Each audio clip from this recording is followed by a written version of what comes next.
So last week we concluded the Sermon on the Mount.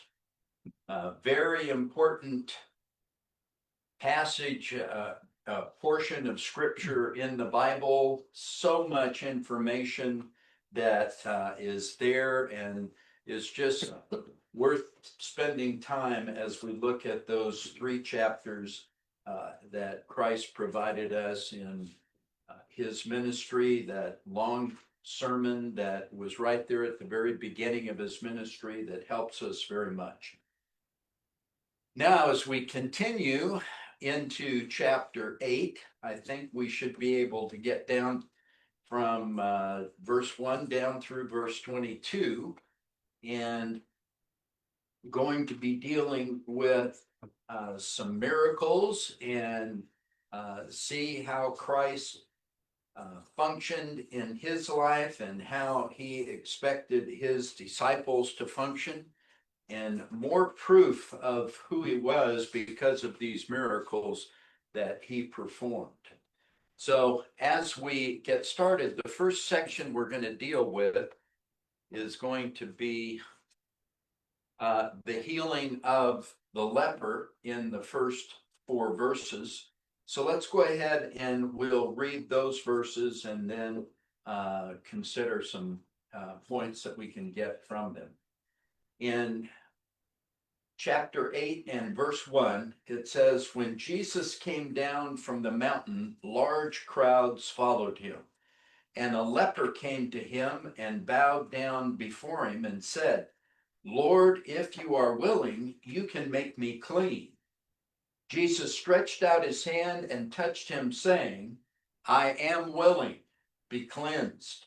And immediately his leprosy was cleansed. And Jesus said to him, 'See that you tell no one, but go show yourself to the priest and present the offering that Moses commanded as a testimony to them.'"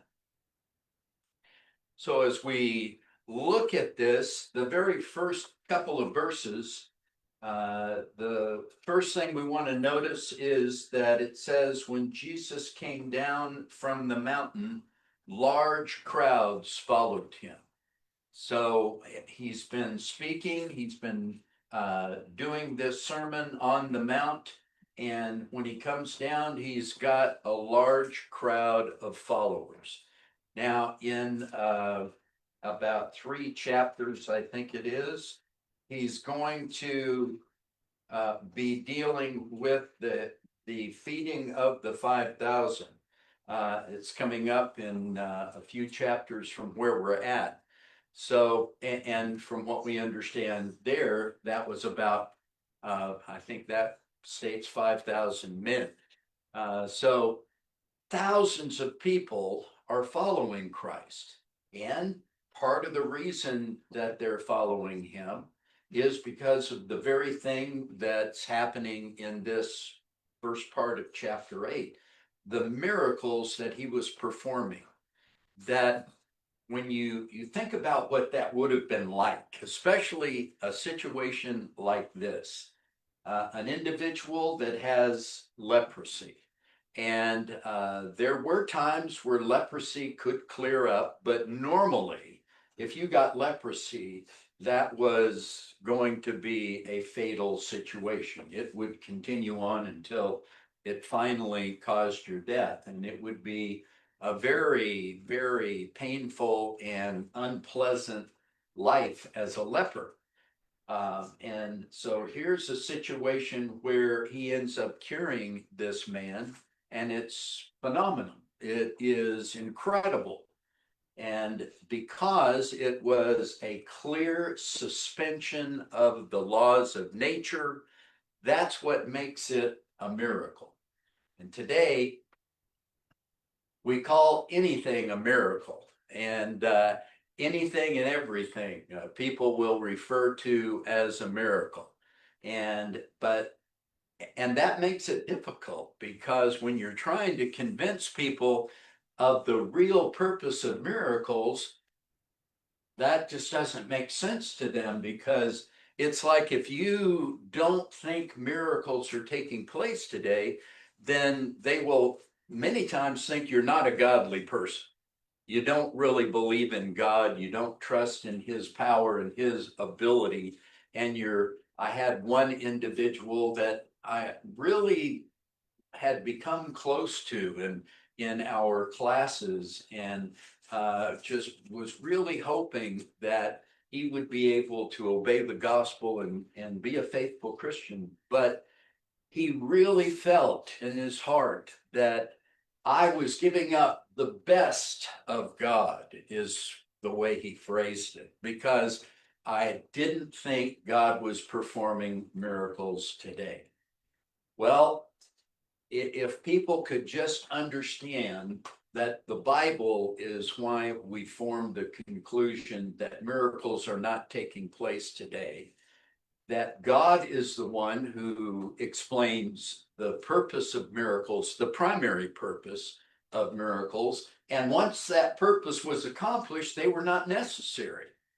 But during this time of all times, and that's why you see a peak in miraculous events taking place in the first century. And the reason that peak was taking place was because it was confirming the truth that was being revealed.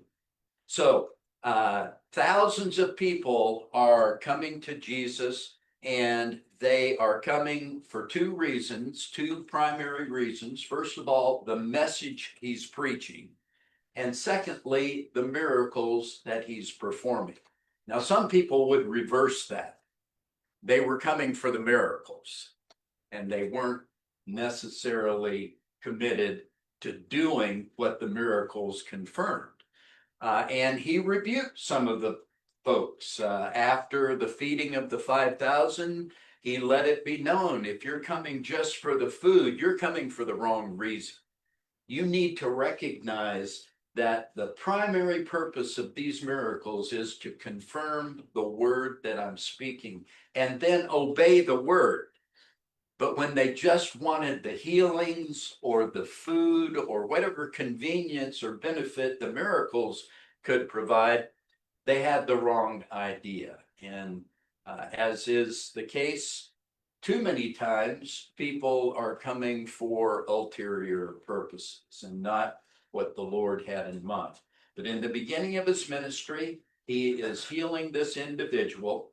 And in verse 2, the leper shows his faith when he says, Lord, if you are willing, you can make me clean.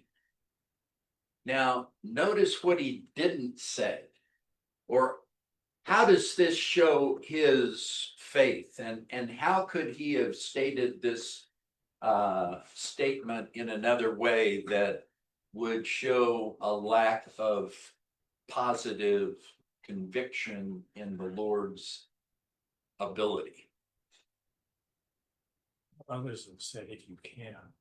Yeah, if you could, if you're able to, but that's not what he said. He said, if you're willing. So that shows he recognizes Christ has the power. It's just whether or not he wants to exercise it on this occasion. And so this kind of makes us think about someone like Paul, who was praying that he might have his thorn in the flesh removed. Did Paul believe God had the power to do that? Yes, absolutely.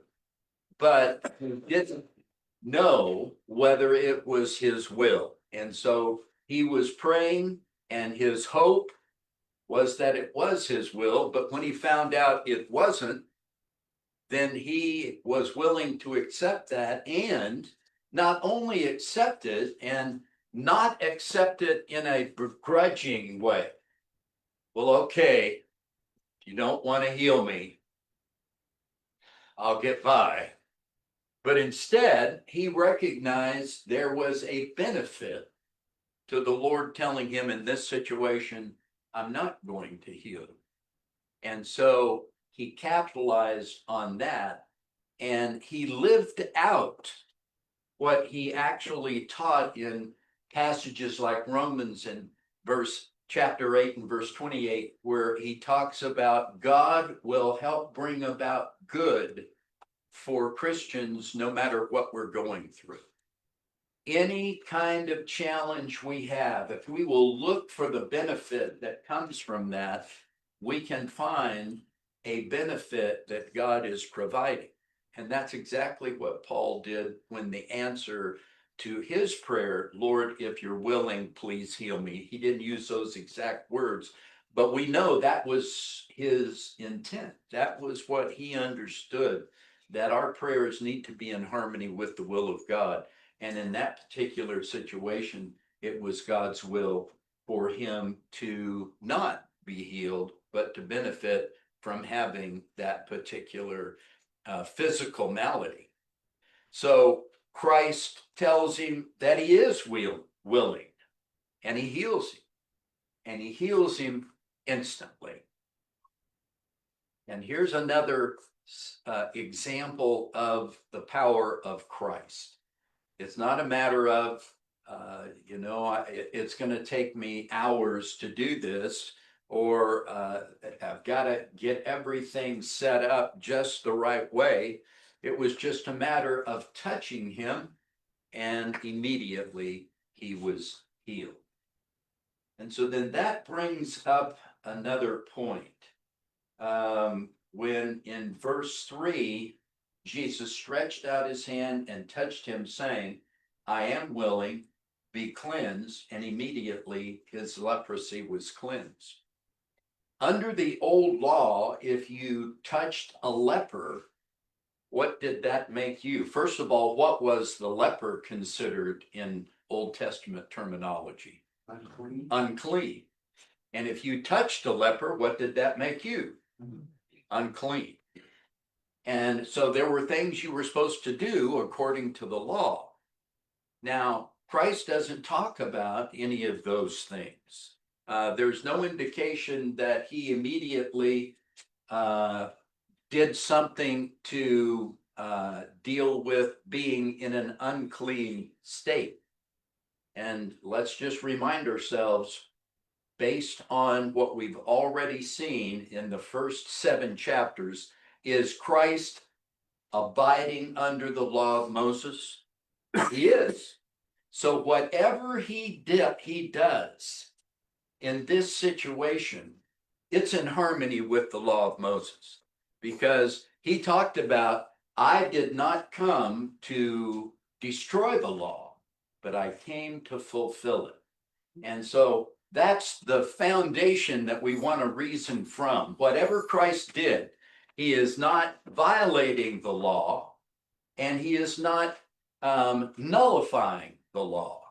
So either that means one of a couple of things that I can think of. One, he either in no way violated the law by what he did, or he then dealt with it according to the law. Now, how could this be a unique situation that we're dealing with here, with Christ touching a leper? Well, let me ask you this way. How many other times has this occurred? None that we know of. Exactly. So this is a unique situation.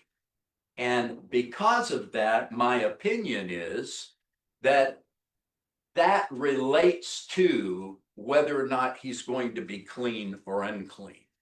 He's clean. He is cleansing the leper. And so his power cleanses the leper. So to my understanding, that would be part of the equation. But I want to underscore, we're not told exactly what happened here, but based on the evidence, it's my understanding he was never unclean. This was a unique situation of clean making someone else clean, not the leper being unclean making Christ unclean. So it was going the other direction.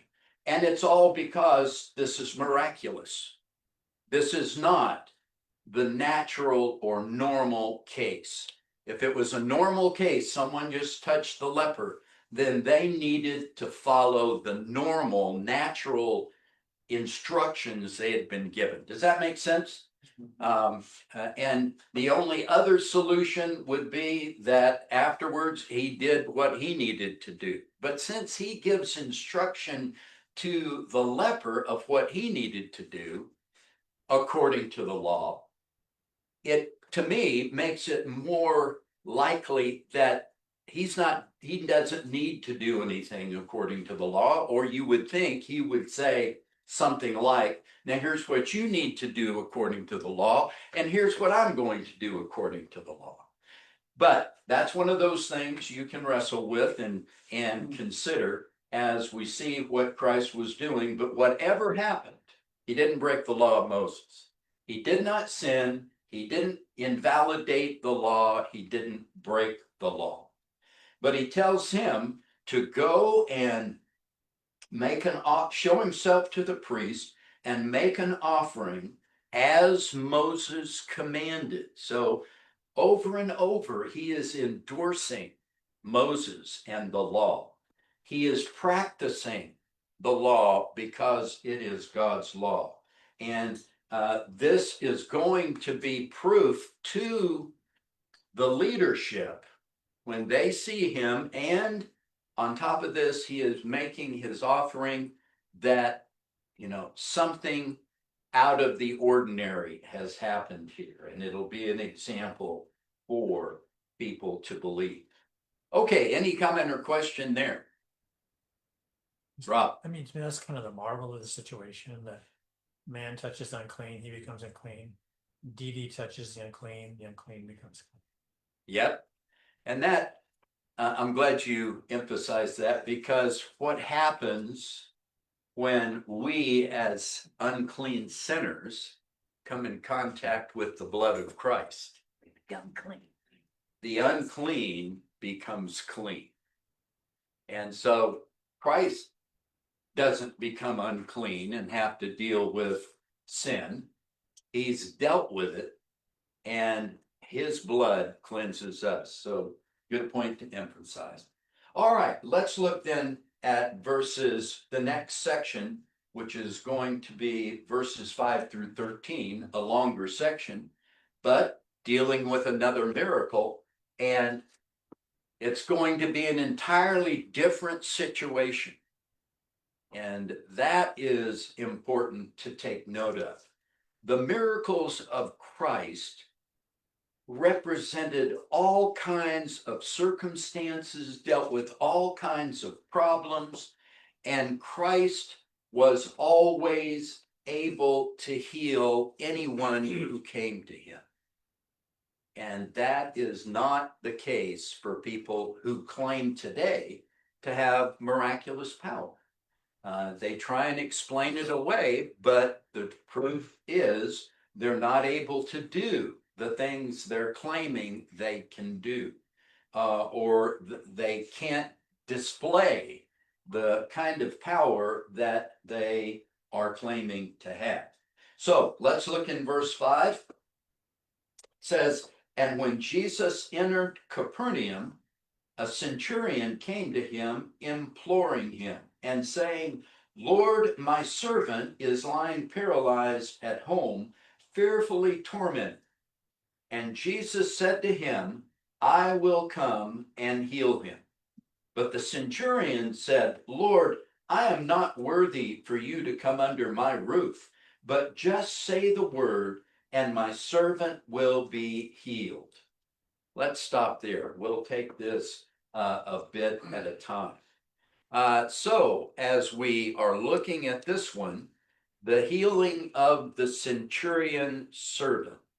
And there's a little bit of ambiguity here with the word servant. It could be translated boy, but it doesn't appear he's talking about his son. It appears, and most translators have the idea that he's talking about not a boy that is his son, but a boy that is his servant. And as he begins, it's interesting. first of all, Jesus entered Capernaum.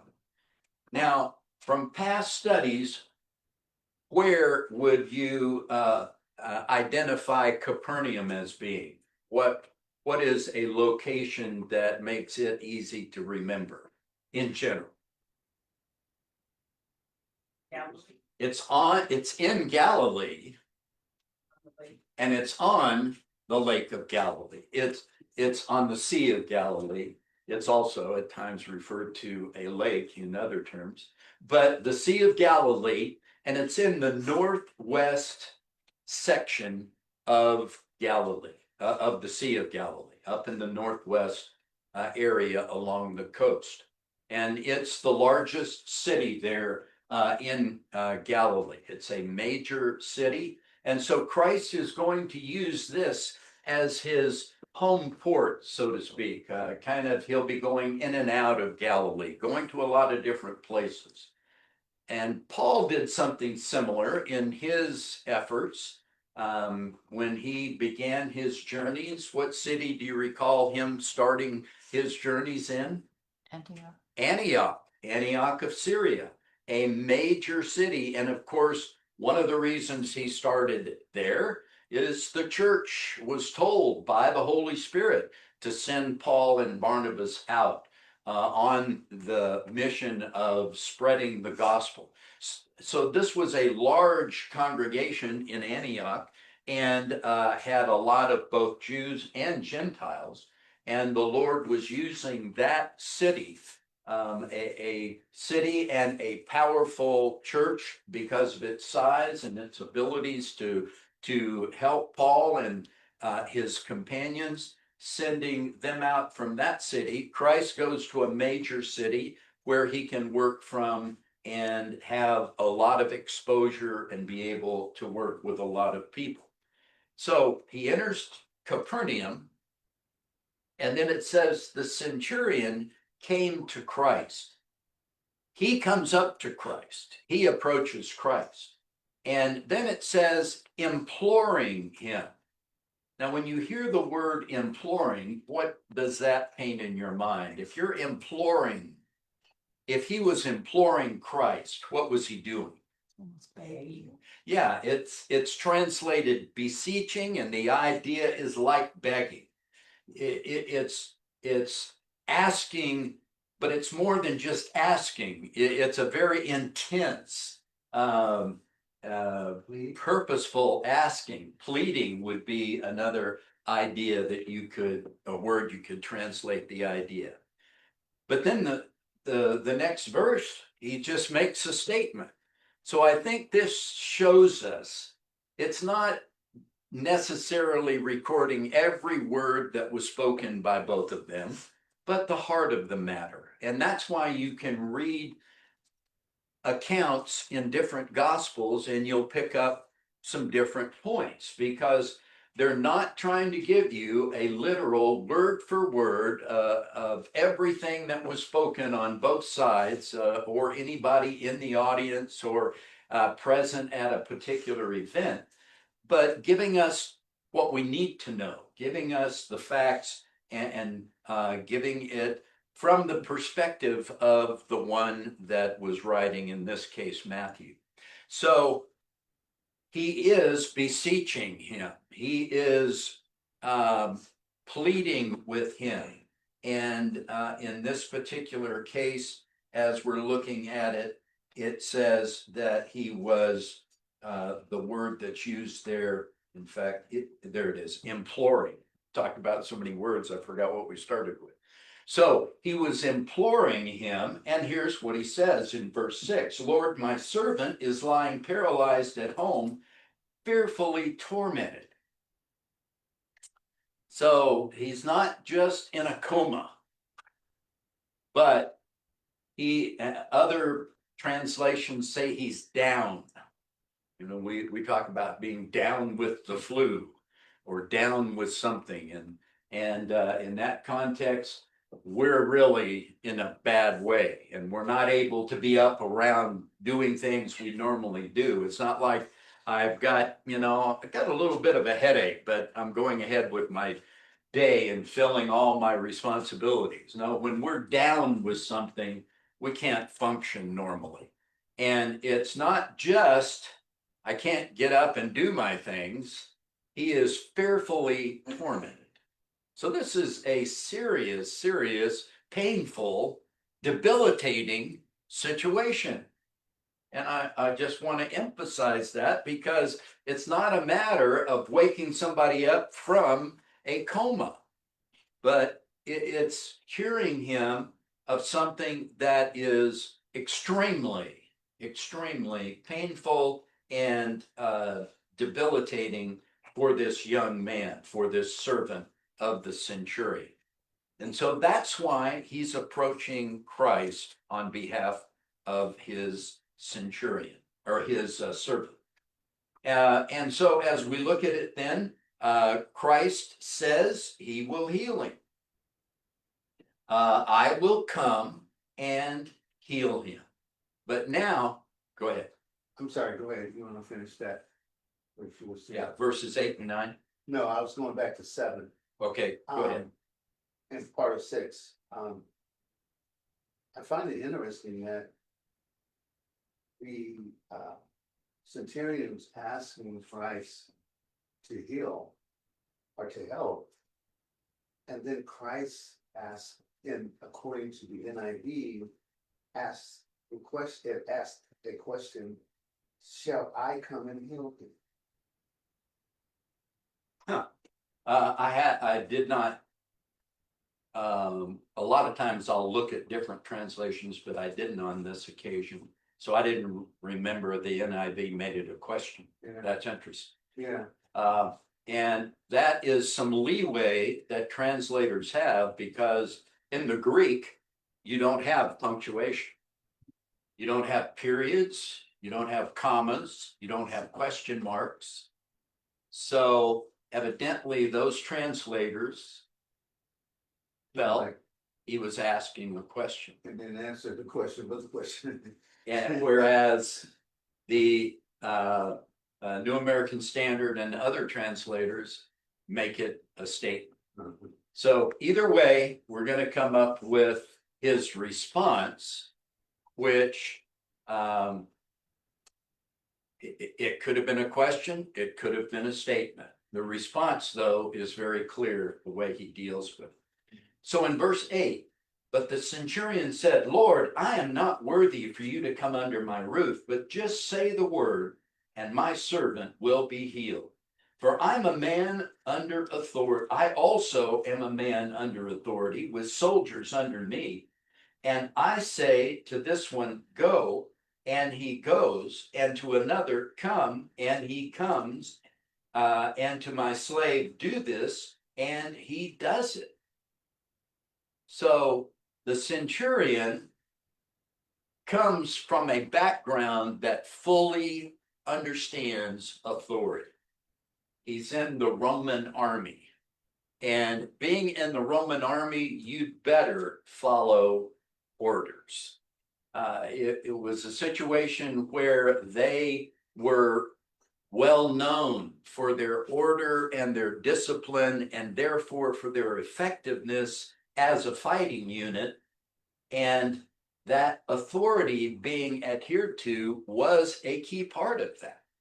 If you have an army that is lax, or they may follow orders, they may not, then you're going to have an army that is not effective and will probably, in spite of however large or benefits they have, at some point that can prove to be disaster and will bring about defeat. But when you have people that are committed and understand, and we're not saying that the Roman army always did the right thing. What we're saying is when people understand their commitment to an army and they're going to do what they've been commanded to do, that's going to make that army more effective, whether they're doing the right thing or not. People are going to follow the orders and they're going to have more chance of success in whatever they're attempting to do. So as a centurion, he has 100 men under him. So he knows what it means to be in charge, but he's also got people over him, and he understands the give and take and the importance of following orders. Bob? Statement that he said that he's not worthy for him to come to his place. It's healing there. I'm sure that he was, the centurion was probably aware of Jewish tradition that you're not supposed to enter a Gentile home, you know, because you can be perceived as being unclean. So maybe he wasn't wanting to put the Lord in that situation, being subjected to that issue. That could be. You find arguments on both sides of that as you read. Some feel that was probably very likely. Others think, no, I don't think that's necessarily the case. We don't know for sure. It's definitely reasonable that if being an individual that he is, knowing what he knows about Christ, he could very well have other information about the Jews and about their law and so forth, as there are those centurions who did. There were Gentiles who were conscious of what the Jews were doing and even helped them financially and would do things for them, treat them in a positive way. We don't know for sure, but he has this understanding. So whether it's just because he recognizes his own unworthiness as a sinner, or because he's also seeing the situation as it would relate to Jew and Gentile, either way, he is showing his humility and he is showing his faith. He is telling the Lord, you have the ability. I am not worthy for you to even be in my home, but you don't need to be in my home. Because of the power that you have, you can just say the word, and the forces that are under your control will go into action and your word will be carried out. Now, if you think about that, it's not like saying, I know that all of the people under your control are going to do what you tell them to do. The forces that are supernatural, they will function at your command. And that was true because the Holy Spirit had been given to Christ. He had been anointed with the Holy Spirit beyond measure. He's still functioning as a man. We don't want to forget that. He's God in the flesh, but he's functioning as a man. He simply has been given more power as a human being than any other human being ever had or ever would be given. The apostles would be baptized in the Holy Spirit, but it talks about Christ being anointed with the Spirit beyond measure. And so he has at his disposal the ability to heal this individual. And this centurion believes that. Now, at the end of the Gospel of Matthew, he's going to say, all authority has been given to me in heaven and on earth. But clearly, that's happening at this point with his ability to command this healing and the supernatural event be carried out. Okay, so the centurion shows his humility and his faith in Jesus, and therefore in verse 10 through 11, or let's look in verse 10 first. Now when Jesus heard this, he marveled and said to those who were following, truly I say to you, I have not found such great faith with anyone in Israel. Yeah. You know, you kind of just imagine maybe Peter and John or one of them. So, yeah, that would get your attention. with no one else in Israel. And we're going to leave it there because I don't have any other explanation. I wasn't given it. I don't know any more about it than Peter and John knew. And evidently, they probably didn't know any more either. So you have a compliment given to this individual that is phenomenal. And you can't help but think, and this is pure speculation, but if he had this much faith, you can't help but think he probably obeyed the gospel when that time came. We're not told, so I don't know for sure, but you have that feeling. Did somebody have a question or a point? Okay. So as we go back then to what we're looking at, he marvels at his faith, but now look at verses 11 and 12. He says, I say to you that many will come from the east and the west and recline at the table with Abraham, Isaac, and Jacob in the kingdom of heaven, but the sons of the kingdom will be cast into outer darkness. In that place there will be weeping and gnashing of teeth. That's harsh. As amazing as the compliment was, this is just as incredibly unfortunate and terrible for the Jews. And as he's saying this, he's not saying no Jews would be saved, but he starts out talking about who would be saved, those from the east and the west. And so when you're talking about going to the east, to the far east and to the far west, that's understood. And there's other places where this is used. It's talking about people other than the Jews. It's talking about the Gentiles. And so many Gentiles are going to enter the kingdom. And they're going to be with Abraham, Isaac, and Jacob. Now, as he goes on, he says the sons of the kingdom will not. Now, when he says the sons of the kingdom, what kingdom is he talking about there? Because I think we need to differentiate. The sons of the kingdom will not enter. So who is that? The Jews.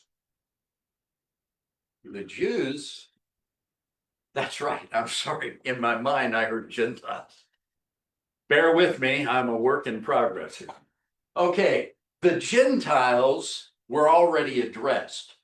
This is talking about the Jews, and not all of the Jews. Obviously, some of the Jews are going to enter, but most of the Jewish nation will fail to enter the kingdom because they didn't listen. They didn't obey. Was that new to the first century? How often was this the case throughout Old Testament history? From the beginning of the Jewish nation. From the beginning. Most of them were not doing what they were supposed to be doing. Most of them did not serve the Lord faithfully, and in the end would not be saved. So this is nothing new. And then it uses this terminology, they'll be cast into outer darkness with weeping and gnashing of teeth. In the parable, now I can't remember if it was the dragnet or a different one. Let me flip over to Matthew 13. There's several there in verses 47 through 50. Yes, that's the parable of the dragnet. And so God will, like a net, take up the net, and then he'll separate the good fish from the bad fish. And he's talking about separating the righteous from the wicked. So all of these are examples of judgment. Judgment is going to take place, and the wicked will be punished. And one of the ways that it's described is they'll be cast into outer darkness. First of all, it's outer. It's away from those that are saved. It's outside of the group that are saved. and it's darkness. And utter darkness is terrifying. Utter darkness we usually don't have. If you've experienced absolute darkness, you don't feel comfortable for very long. And so if you're in that kind of situation, that is a fearful situation with weeping and gnashing of teeth.